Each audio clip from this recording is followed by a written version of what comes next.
jamaah Masjid Jami At-Taqwa, jamaah majlis ayo mengaji di Kumat RW 12, para remaja, santriwan, para remaji, santriwati, ini namanya santri kalong. Santri kalong ya. Santri kalong. Ada santri terbagi dua. Ada santri mukim, ada santri kalong. Kalau santri mukim, ya pulangnya nggak ke rumah, tapi pulangnya ke pondok, bukan ke warga. Pondok pesantren. Ya, itu namanya santri mukim. Kalau ini santri kalong, kelar ngaji pulang ke rumah, awas keluarnya. Pulang ngaji langsung pulang ke rumah, bukan keluarnya. Ya, pulang ke rumah. Namanya santri kalong. Ya, insya Allah kita semua dirahmati oleh Allah Subhanahu Wa Taala. Ya, ampuni dosa-dosa kita oleh Allah Subhanahu Wa Taala. Amin ya Rabbal Alamin. Alhamdulillah nih.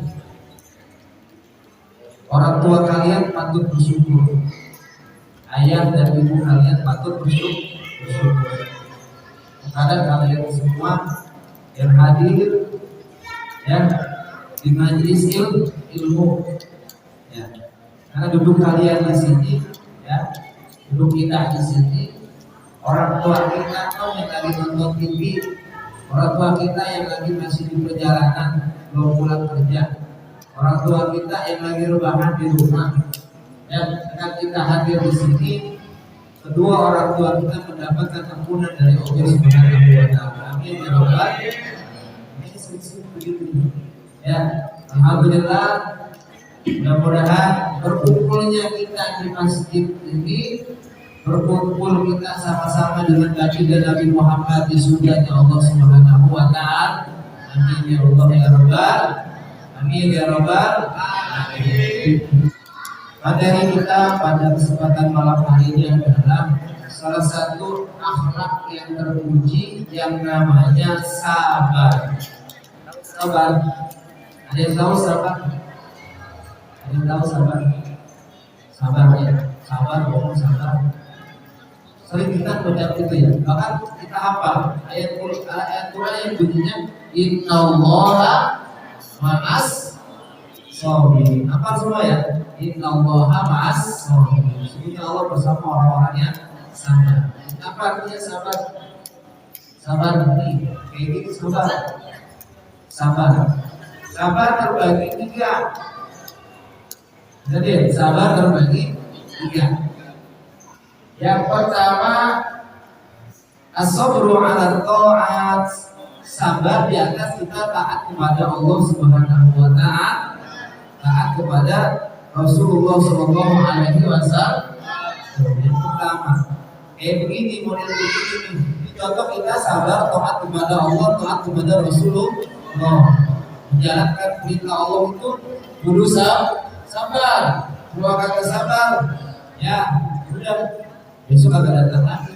Ya, sabar, berat banget berangkat ke masjid. Berat, godaannya banyak. Hanya ngaji bawaannya malas. Nanti udah musim hujan begini. Ya, ini memang kita disuruh sabar dalam taat kepada Allah Subhanahu Wa Taala. Yang kedua, wasabru 'anil ma'asi, sabar ya daripada maksiat. Yang namanya maksiat itu enak.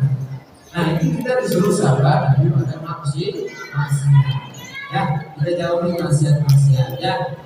Oke, yang ketiga sabar di atas alal masail, sabar di atas musibah. Rumah udah begini bocor, sabar ya. Sabar. Belum bayaran rumah 2 bulan, sabar ya. Kudu sabar. Ya. Ini. Kita handphone sama orang tua belum beli, sabar kan? Doain orang tuanya biar datang ke sini, biar beli handphone baru, ya. Oke, dia sabar. Yang ketiga tuh ya. Ya, pertama sabar, taat kepada Allah, dua sabar daripada perbuatan maksiat, ketiga sabar di atas musibah-musibah yang datangnya dari Allah Subhanahu wa Ta'ala. Nah, membahas sabar, saya punya cerita. Mau dengar ceritanya nih? Nah, baik, saya mau cerita. Mau dengerin? Ada sahabat Nabi Muhammad SAW yang bernama Abu Kilabah.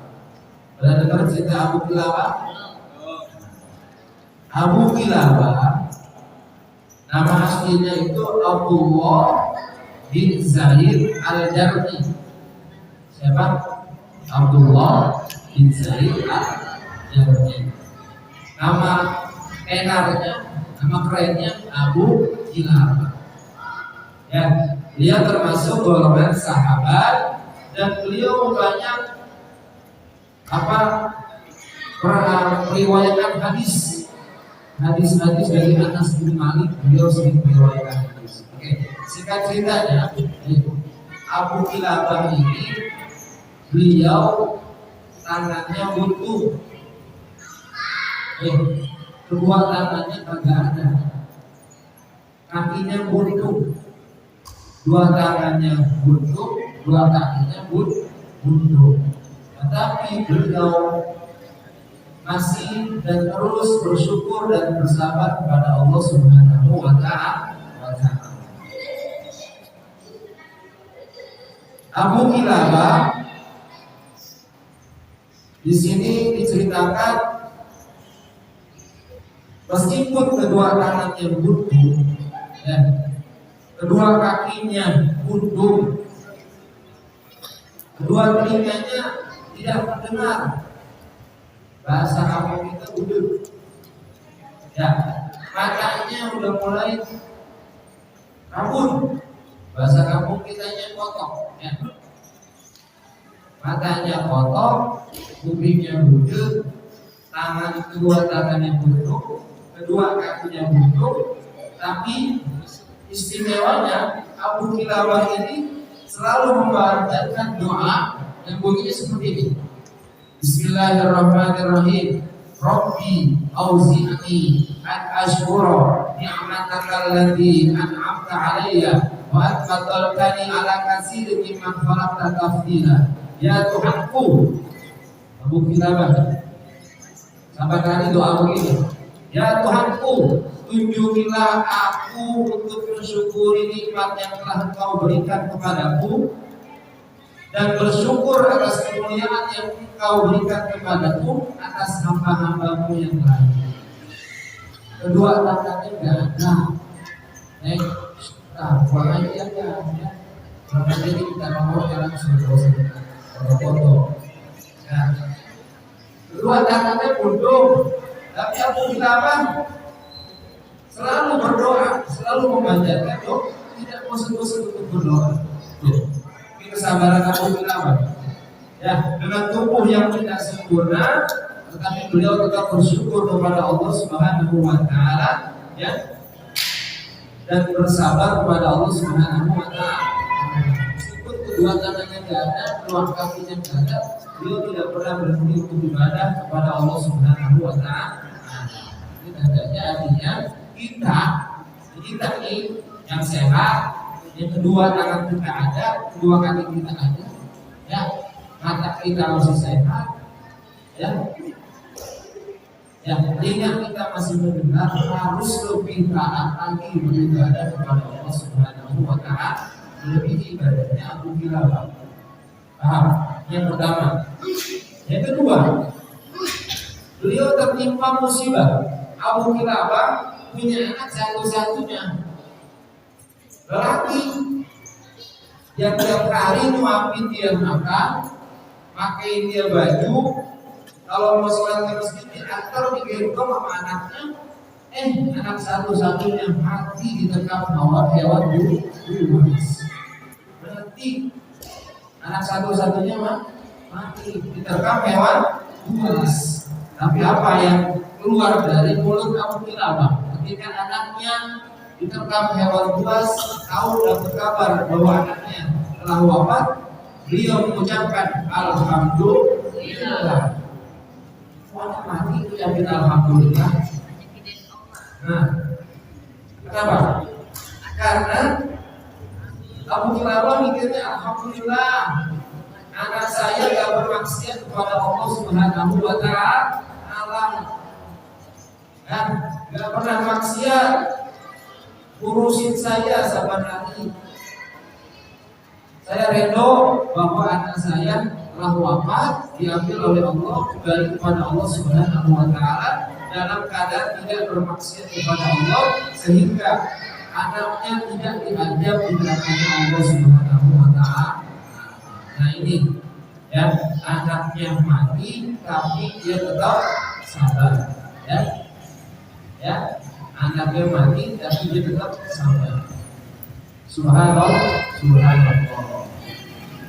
Anak yang dimuliakan Allah Subhanahu wa Ta'ala, Abu Kilabah sabar dengan musibahnya dan beliau tetap bersyukur kepada Allah Subhanahu wa Ta'ala dengan lisannya, dengan badannya, ya, yang mempunyai dua mata yang sudah rambut, itu setiap hari menangis meminta ampun kepada Allah Subhanahu wa Ta'ala, tunduk takut kepada Allah Subhanahu wa Ta'ala, mati dalam keadaan husnul khotimah.